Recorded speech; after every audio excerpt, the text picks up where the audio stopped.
Hello అండి. ఇది పచ్చి కొబ్బరితో చేసిన రవ్వ హల్వా చాలా టేస్టీగా ఉంటది. కొబ్బరి చిప్పలు ఎక్కువగా ఉన్నప్పుడు ఇలా ఒకసారి ట్రై చేయండి. ముందుగా కొబ్బరిని మిక్సీ పట్టేసుకోవాలి.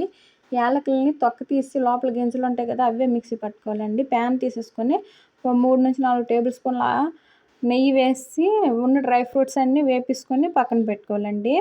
తర్వాత డ్రై ఫ్రూట్స్‌ని కూడా వేసేసుకోవాలి. నేను చిన్న బౌల్‌తో చిన్న గ్లాస్ ఉంటది.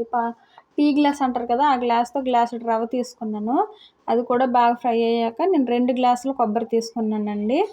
మా పాప కూడా తింటది అనేసి నేను ఒక గ్లాసు కొంచెం తీసుకున్నాను బెల్లం. మీరైతే 1 ½ గాని, 2 గ్లాస్ గాని బెల్లం తీసుకోండి. టేస్టీగా ఉంటది. నేను కొంచెం చప్పగానే చేసుకున్నాను మా పాప కోసం.